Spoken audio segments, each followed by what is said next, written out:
Mari bersama-sama perkatakan iman dalam Mazmur 91. Dalam lindungan Allah.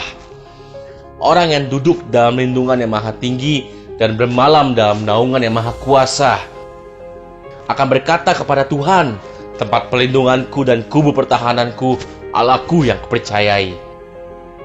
Sungguh Tuhanlah yang akan melepaskan aku dari jerat penangkap burung, dari penyakit sampar yang busuk. Dengan kepaknya Tuhan akan menundungi aku, di bawah sayapnya aku akan berlindung, kesetiaannya ialah perisai dan pagar tembok. Aku tak usah takut terhadap kedahsyatan malam, terhadap panah yang terbang di waktu siang, terhadap penyakit sampar yang berjalan di dalam gelap, terhadap penyakit menular yang mengamuk di waktu petang. Walau 1.000 orang rebah di sisiku dan 10.000 di sebelah kananku, tetapi itu tidak akan menimpa aku. Aku hanya menontonnya dengan mataku sendiri dan melihat pembalasan terhadap orang-orang fasik.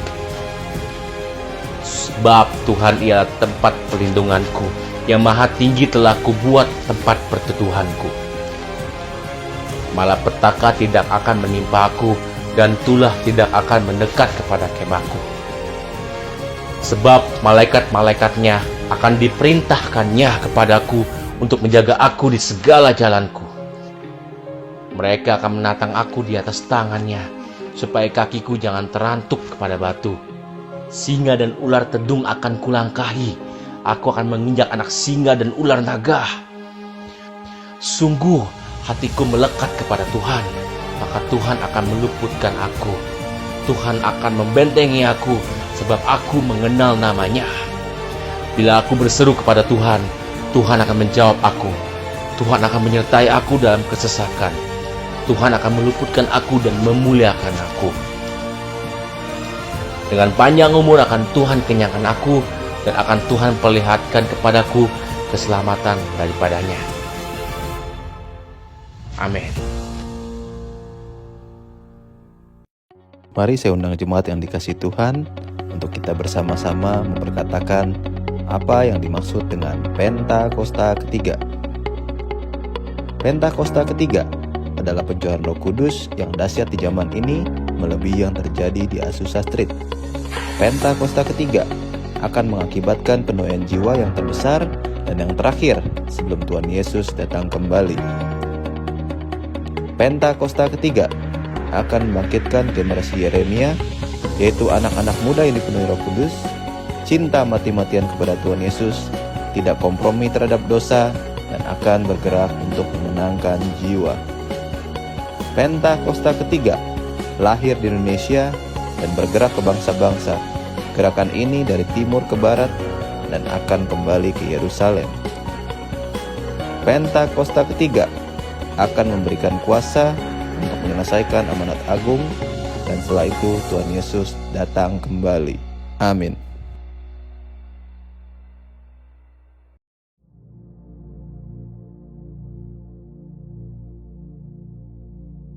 Shalom semuanya. Pada tanggal 17 Agustus 2026 ini, kita merayakan ulang tahun kemerdekaan Republik Indonesia yang ke-81. Tuhanlah yang memberikan kemerdekaan bagi Indonesia dari segala bentuk penjajahan. Dirgahayu Republik Indonesia. Seperti yang saya katakan sejak tahun 2025, bahwa keadaan dunia sedang tidak baik. Kita berada dalam tahun yang sukar, sulit, peperangan, bencana alam, ketidakpastian, krisis ekonomi yang semakin intens. Ini juga berdampak terhadap Indonesia. Kita harus banyak berdoa untuk Indonesia. Janji Tuhan dalam 2 Tawaris 7 ayat 13 dan 14 berkata, "Bila mana aku menutup langit sehingga tidak ada hujan, dan bila mana aku menyuruh belalang memakan habis hasil bumi, dan bila mana aku melepaskan penyakit sampar di antara umatku, dan umatku yang atasnya namaku disebut merendahkan diri, berdoa dan mencari wajahku, lalu berbalik dari jalan-jalannya yang jahat, maka aku akan mendengar dari sorga dan akan mengampuni dosa mereka serta memulihkan negeri mereka. Haleluya! Sesuai dengan apa yang dikatakan dalam Yeremia 29 ayat 7. Maka kita harus mengusahakan kesejahteraan kota, negara di mana kita tinggal. Dan berdoa untuk kota, negara itu kepada Tuhan. Sebab kesejahteraannya adalah kesejahteraan bagi kita semua. Damailah Indonesiaku, damailah Indonesiaku, lawatan Allah terjadi. Damailah Indonesiaku, damailah Indonesiaku.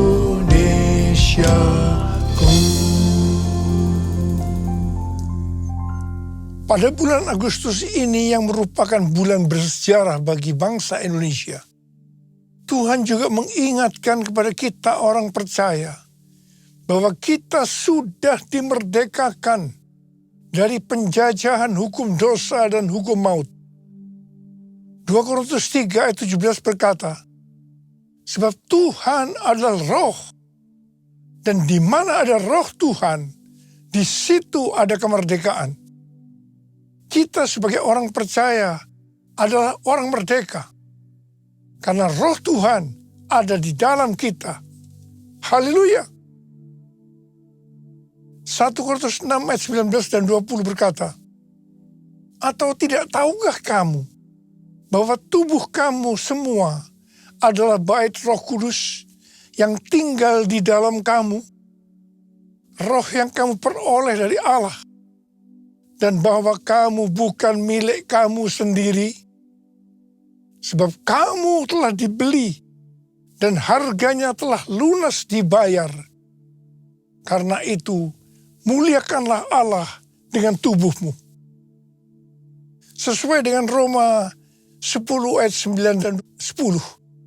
Pada saat kita mengaku dengan mulut bahwa Yesus Kristus adalah Tuhan, dan percaya dengan hati kita bahwa Allah telah membangkitkan dia dari antara orang mati, maka kita akan diselamatkan.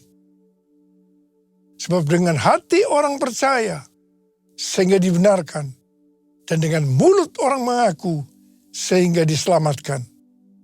Sebagai orang percaya dan sudah diselamatkan, maka kita adalah bait Roh Kudus yang tinggal di dalam kita. Roh yang diperoleh dari Allah. Tubuh ini bukan milik kita sendiri, tetapi milik Tuhan Yesus. Mengapa?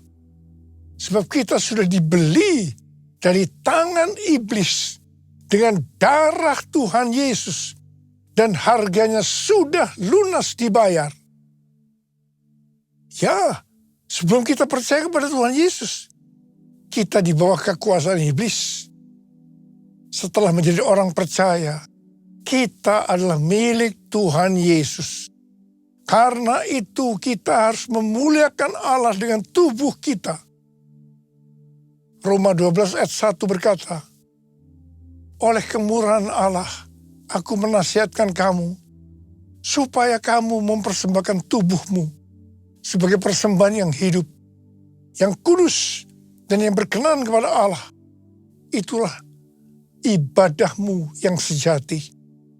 Janganlah kamu menjadi serupa dengan dunia ini, tetapi berubahlah oleh pembaruan budimu, sehingga kamu dapat membedakan mana kehendak Allah, apa yang baik, yang berkenan kepadanya, dan yang sempurna. Segala yang kita miliki adalah milik Tuhan Yesus. Karena itu kita harus memuliakan Allah dengan apa yang kita miliki. Amsal 3 ayat 9 dan 10 berkata, muliakanlah Tuhan dengan hartamu dan dengan hasil pertama dari segala penghasilanmu, maka lumbung-lumbungmu akan diisi penuh sampai melimpah-limpah, dan bejana pemerahanmu akan meluap dengan air buah anggurnya. Ini adalah persembahan sulung. Bapa, ku persembahkan tubuhku sebagai persembahan yang hidup, kudus, dan yang berkenan padamu, sebagai ibadah yang sejati. Saya katakan sekali lagi, bahwa sejak tahun 2025 Tuhan mengingatkan kita tentang keadaan dunia. Saya terus-menerus mengingatkan hal ini. Kita sedang memasuki keadaan yang sukar, sulit, peperangan, bencana alam, ketidakpastian, krisis ekonomi yang akan semakin intens. Memasuki tahun 2026, keadaan ini akan semakin parah sampai dengan hari ini. Keadaan tidak akan bertambah baik, sebab kita sedang menuju masa pencobaan yang akan datang ke seluruh dunia untuk mencobai mereka yang ada di dalam dunia ini. Seperti yang Tuhan Yesus katakan kepada jemaat di Philadelphia. Sesuai dengan referensi Alkitab Penuntun Hidup Berkelimpahan, seri The Full Life Study Bible, tentang perkataan Tuhan Yesus kepada jemaat di Philadelphia untuk melindungi mereka yang menuruti firman Tuhan, untuk tekun menantikan kedatangan Tuhan. Dikatakan bahwa kita yang menantikan kedatangan Tuhan, yang menjadi pemenang sebelum hari pencobaan itu tiba, kita akan dilindungi melalui pengangkatan. Haleluya! Karena itu kita harus menjadi pemenang. Seperti yang Tuhan Yesus katakan kepada jemaat di Philadelphia, siapa yang bertelinga, hendaklah mendengarkan apa yang dikatakan Roh kepada jemaat-jemaat. Barang siapa menang, artinya taat melakukan apa yang dikatakan oleh Roh kepada jemaat-jemaat, maka ia akan masuk surga.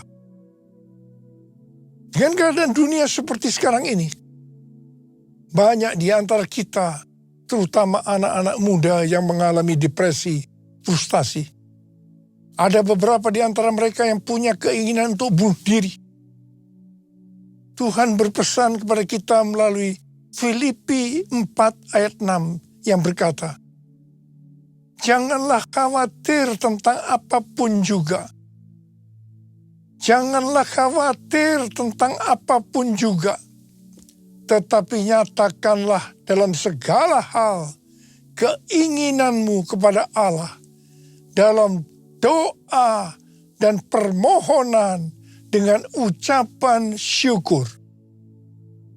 Banyak di antara kita pasti melakukan doa dan permohonan, tetapi banyak tidak disertai dengan ucapan syukur. 1 Tesalonika 5 ayat 18 berkata, ucapkanlah syukur dalam segala hal, sebab itulah yang dikehendaki Allah di dalam Kristus Yesus bagi kamu. Kalau keadaannya baik, untuk mengucap syukur itu gampang. Tetapi kalau keadaan tidak baik, apalagi di dalam tekanan yang berat, untuk mengucap syukur tidak gampang.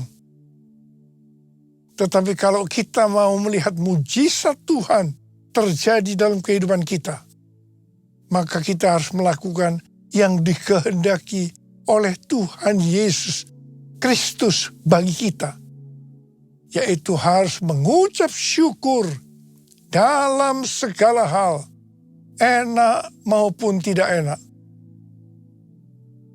Waktu Tuhan memanggil saya menjadi hamba Tuhan, berkali-kali saya menolak. Tapi Tuhan tidak tinggal diam. Rencana Tuhan harus terjadi dalam kehidupan saya. Supaya saya mau menjadi hamba Tuhan. Tuhan memaksa saya. Sampai akhirnya saya menyerah. Cara Tuhan, saya dibuat bangkrut dari pekerjaan saya. Apa saja yang saya usahakan hancur. Jadi saya tidak punya pilihan lain. Hanya taat kepada panggilannya. Tuhan hanya berkata kepada saya, ikut aku. Saya tidak punya pengalaman apa-apa untuk melayani pekerjaan Tuhan. Modal yang saya punya hanya bisa menyanyi dan main gitar. Terus terang saya kebingungan dan sangat tertekan. Sampai puncaknya, saya hanya berkata kepada Tuhan bahwa saya tidak kuat lagi. Pada saat itu, saya ingat saya duduk di lantai. Tiba-tiba Tuhan berkata kepada saya, Niko, dalam keadaan seperti ini, hendaknya kamu mengucap syukur. Pada awalnya saya tidak bisa mengerti kenapa saya harus melakukan itu. Tetapi Tuhan Yesus berbicara seperti itu. Niko, dalam keadaan seperti ini, hendaknya kamu mengucap syukur. Saya pada waktu itu mengambil gitar. Dan keluarlah lagu ini. Segala puji syukur hanya bagimu Tuhan. Disertai dengan tangisan.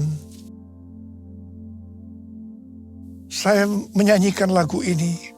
Sebab kau yang layak dipuja. Kami mau bersorak, tinggikan namamu. Haleluya. Saudara, asal mulanya lagu ini tuh seperti ini temponya. Sekarang kita menyanyikan dengan sukacita. Tapi pada waktu itu, saya juga nyanyinya tidak seperti ini. Dengan terbata-bata, disertai dengan tangisan. Saya terus segala puji. Saudara, ini untuk pertama kalinya saya mengucap syukur dalam keadaan yang tidak enak. Saya percaya, kalau saya ada sebagaimana saya ada seperti sekarang ini, salah satunya karena saya melakukan perintah Tuhan untuk mengucap syukur dalam segala hal, enak maupun tidak enak. Saya mau katakan sesuatu, ada kuasa dalam pengucapan syukur. Banyak orang yang mengalami mujizat-mujizat dengan mengucap syukur dalam segala hal.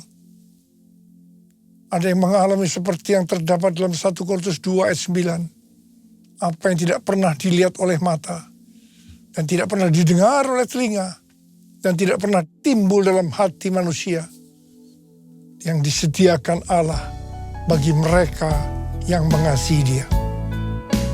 Ku mau selalu bersyukur, selalu bersyukur.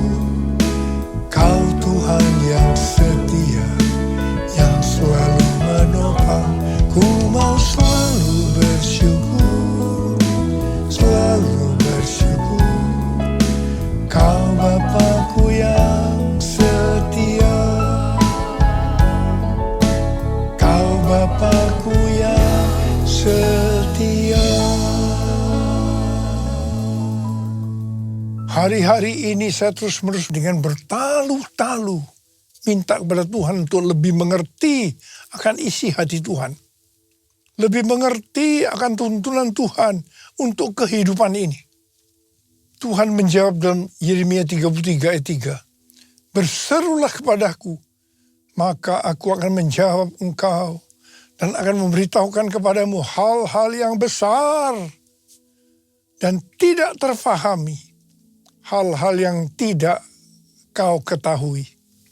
Saya banyak berseru dalam doa, pujian, dan penyembahan bersama-sama dalam unity siang dan malam. Tuhan memberikan pengertian tentang tema tahun 2026.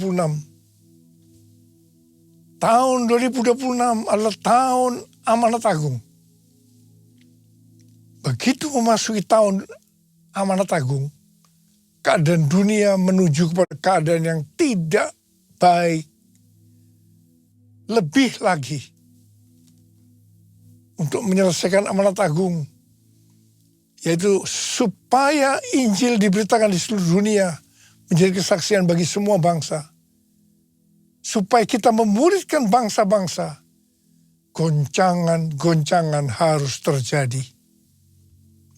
Tema tahun 2026, tahun amanat agung, ini untuk mengingatkan bahwa kedatangan Tuhan Yesus sudah sangat dekat. Tuhan Yesus berkata, "Aku datang segera." Untuk menyelesaikan amanat agung, harus dengan pola Tuhan Yesus. Seperti yang terdapat dalam Kisah Para Rasul. Di sini dituliskan, untuk menyelesaikan amanat agung, harus melalui 3 langkah. Langkah yang pertama, harus menerima kuasa Roh Kudus.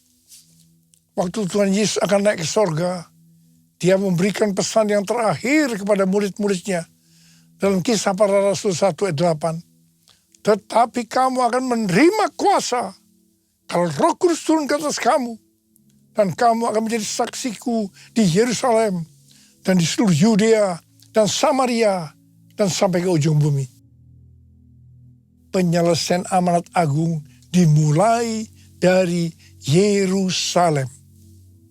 Kemudian seluruh Yudea dan Samaria dan sampai ke ujung bumi. Setelah itu Tuhan Yesus naik ke sorga. 120 murid berkumpul di kamar loteng di Yerusalem. Apa yang mereka lakukan untuk menantikan pencurahan Roh Kudus? Mereka semua bertekun dengan sehati dalam doa bersama-sama. Artinya mereka berdoa, memuji, dan menyembah Tuhan dalam unity siang dan malam. Ini adalah prinsip restorasi Pondok Daud.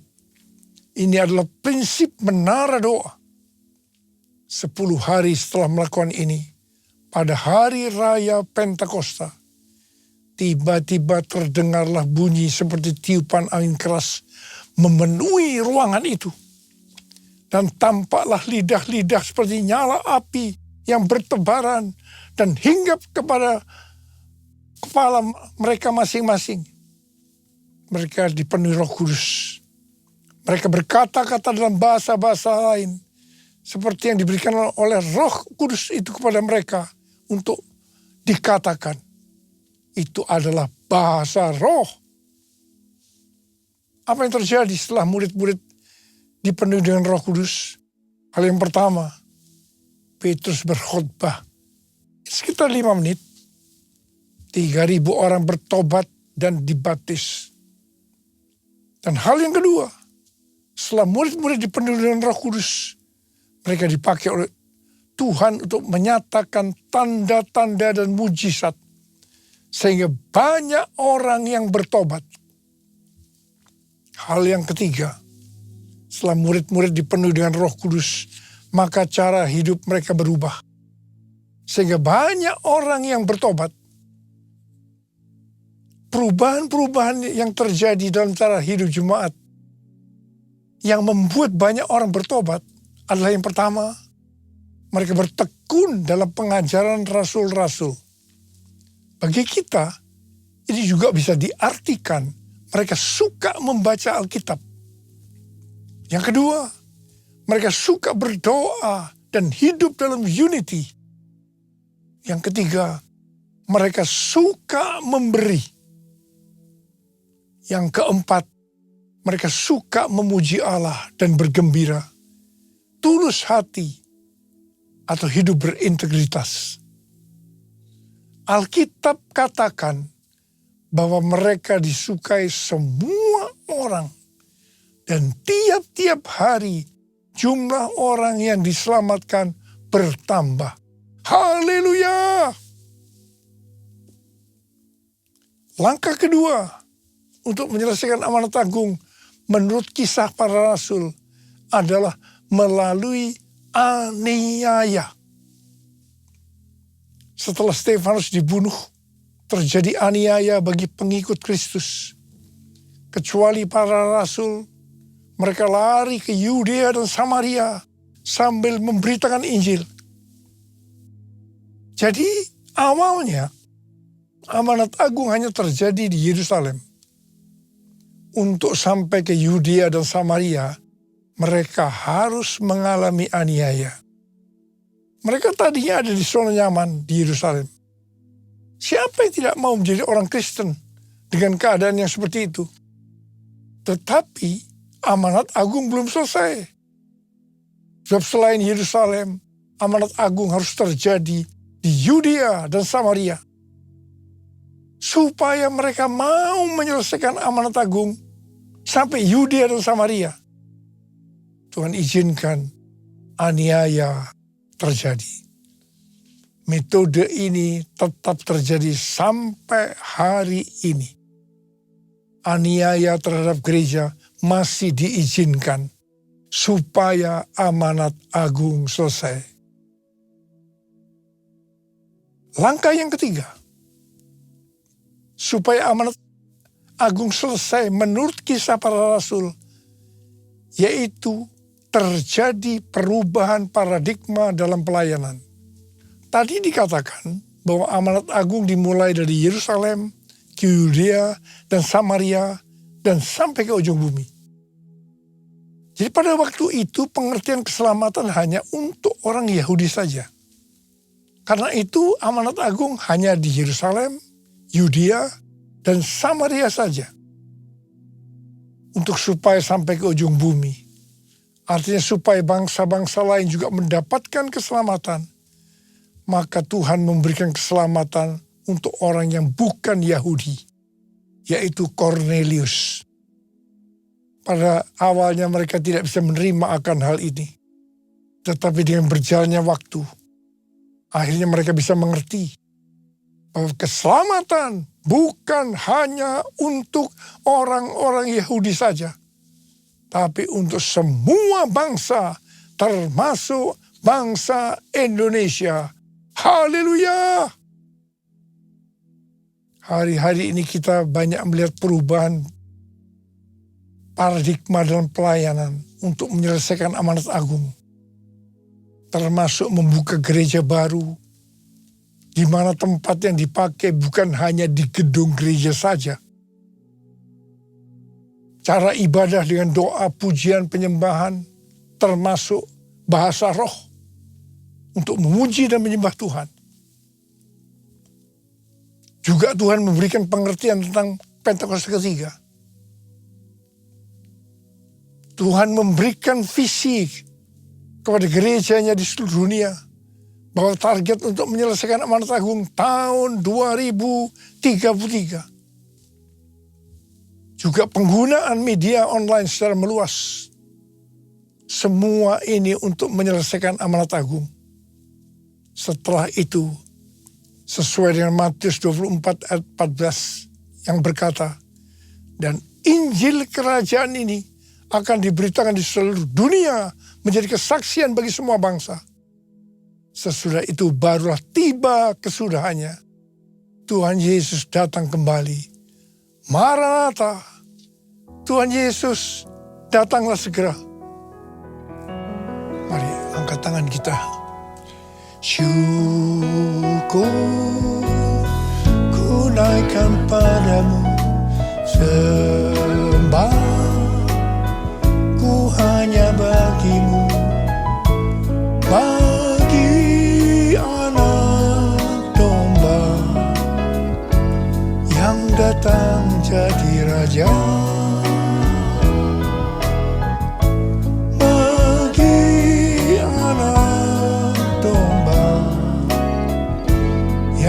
Datang jadi raja, Mari, Tasaro.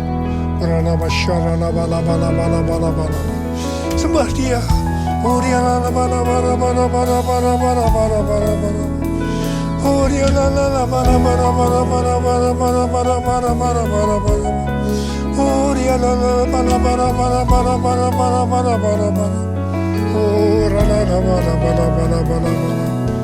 Abba, urapi kami, Abba.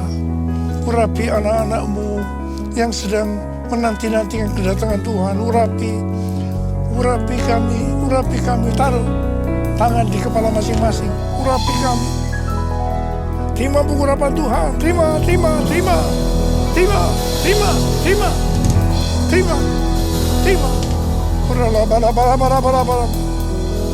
Bagi anak domba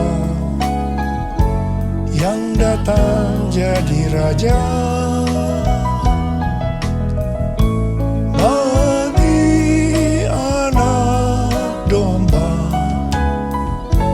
yang datang jadi raja.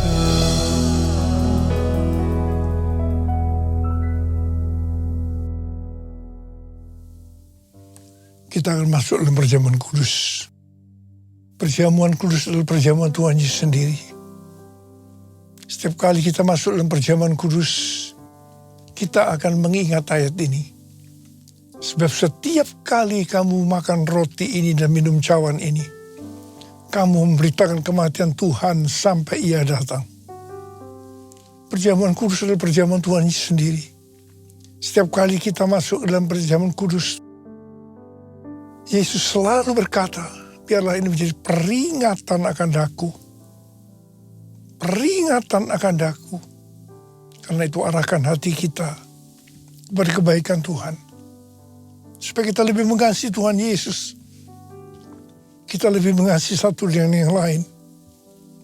Bapa, siapakah kami sebelum kami mengenal Engkau? Kami semua orang berdosa. Upah dosa adalah maut, mati. Tapi Engkau yang tidak berdosa telah dijadikan dosa oleh karena kami. Engkau harus turun dari sorga mulia, mati ganti kami dengan penderitaan yang luar biasa. Sungguh kalau kau pikirkan betapa baiknya Engkau Tuhan, betapa baiknya Engkau itu. Kau jadikan kami sebagai anak-anak-Mu. Engkau tuntun, Engkau bela, Engkau lindungi, Engkau berkati kami. Engkau tegur juga kalau kami salah, ya Abba. Itu Engkau ya Abba, itu Engkau. Tuhan Yesus akan memberkati kita melalui perjamuan kudus. Tapi Tuhan mau agar kita makan dan minum dengan cara yang benar. Karena itu masing-masing berdoa, introspeksi. Firman Tuhan sudah dibagikan. Mari mengaca pada firman yang sudah dibagikan. Kalau Tuhan mengingatkan, agar kita menyelesaikan segala sesuatunya dengan Tuhan. Langsung minta ampun. Ampuni kami Tuhan. Ampuni kami. Ampuni kami Tuhan. Ampuni. Bapa, terima kasih. Kami akan masuk dalam perjamuan kudus dengan hati yang penuh ucapan syukur. Dalam nama Yesus kami berdoa. Amin.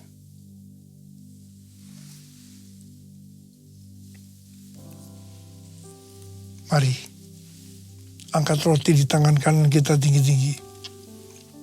Sebab apa yang telah aku teruskan kepadamu telah aku terima dari Tuhan. Yaitu bahwa Tuhan Yesus pada malam waktu yang diserahkan mengambil roti. Dan sesudah itu yang mengucap syukur atasnya. Ia memecah-mecahkannya dan berkata, inilah tubuhku yang diserahkan bagi kamu. Perbuatlah ini menjadi peringatan akan aku.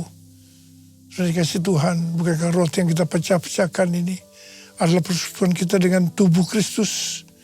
Mari kita makan dalam nama Yesus.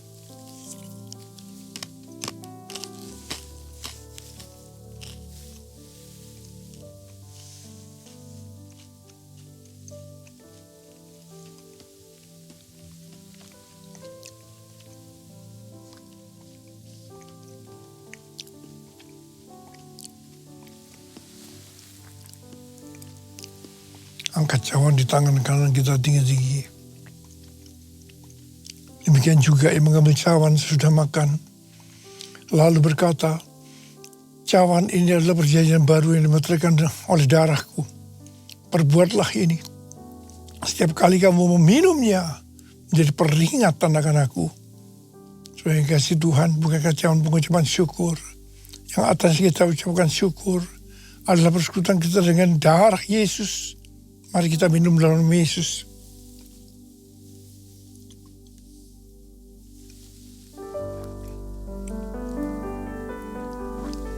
Ucapkan syukur dan terima kasih dengan suara.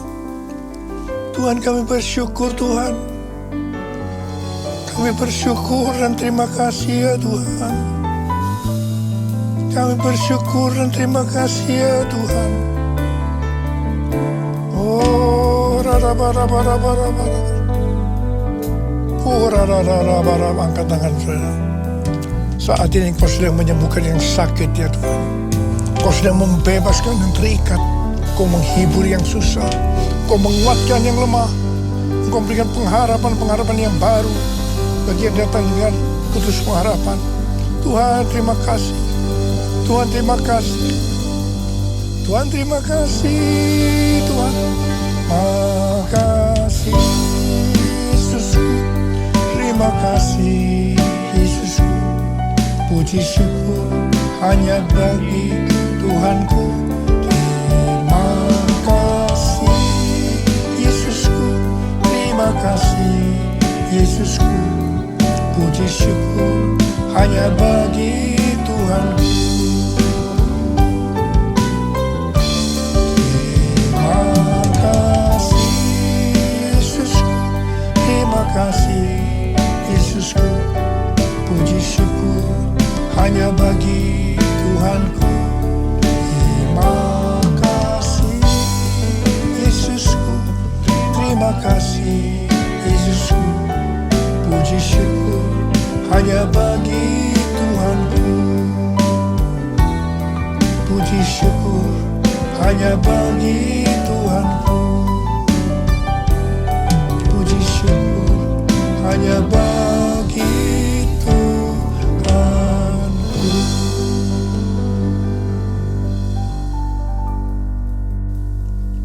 Sekarang terimalah berkat Tuhan.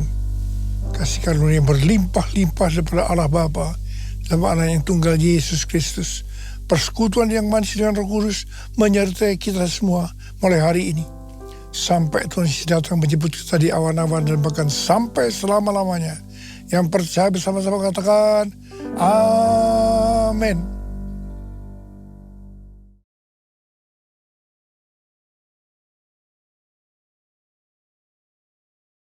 Preview.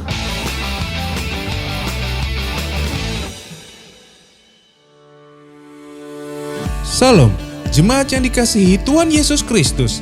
Berikut adalah rangkaian kegiatan yang akan berlangsung di GBI Home Palem Galaksi dalam minggu ini. Mari kita bersama-sama bertumbuh di dalam kasih, pengenalan akan Tuhan, dan kebersamaan sebagai keluarga rohani. Mari kita awali setiap minggu dengan kekuatan dari Tuhan melalui doa pagi. Setiap hari Senin pukul 6 pagi kita akan berkumpul secara online melalui Zoom untuk menaikkan ucapan syukur dan permohonan kepada Tuhan. Bangun lebih pagi, siapkan hati dan mari mulai hari dengan doa yang menguatkan iman kita. Jangan lewatkan PPW Night saat dimana kita bersama-sama memuji, menyembah, dan merenungkan firman Tuhan. Ibadah ini diadakan setiap hari Selasa pukul 8 malam, onsite di gereja GBI Home Palem Galaksi, dan juga online via Zoom. Mari hadir dan rasakan hadirat Tuhan yang memulihkan, serta menguatkan setiap hati yang datang kepadanya. Bagi para wanita yang rindu menjadi pendoa dan penopang keluarga, mari bergabung dalam ibadah doa wanita, yang diadakan setiap hari Rabu pukul 19.30 melalui Zoom. Saat di mana para wanita Tuhan bersatu hati berdoa, memohon pimpinan dan kasih karunia-Nya untuk keluarga, gereja, dan bangsa kita. Untuk seluruh keluarga yang rindu semakin diberkati dan menjadi berkat, mari bergabung dalam Cool Bless Family yang berlangsung setiap hari Kamis pukul 8 malam melalui Zoom. Waktu yang indah untuk saling menguatkan, bertumbuh dalam firman dan berbagi kasih di tengah keluarga rohani kita. Bagi para dewasa muda, jangan lewatkan persekutuan yang seru dan membangun iman, yaitu Kul Dewasa Muda, setiap hari Kamis pukul 8 bertempat di rumah Ibu Susanti. Datang dan alami persekutuan yang hangat, penuh sukacita, dan saling menguatkan dalam kasih Tuhan. Jemaat yang terkasih, Tuhan sedang menanamkan sebuah kerinduan di hati gereja kita, untuk suatu hari memiliki rumah Tuhan yang menjadi milik kita bersama. Bagi Bapak, Ibu, dan Saudara yang rindu mengambil bagian dalam pembangunan ini, dapat menabur melalui transfer ke rekening BCA 0730 507 305 atas nama GBI Palem Galaksi. Atau, Bapak dan Ibu juga dapat memberikan persembahan melalui kotak persembahan pembangunan yang telah disediakan. Kiranya setiap benih yang ditaburkan menjadi berkat, dan Tuhan memberkati setiap hati yang memberi. Demikian pengumuman minggu ini, mari terus semangat dalam pelayanan, setia dalam doa dan bersukacita dalam setiap kesempatan yang Tuhan berikan. Tuhan Yesus memberkati.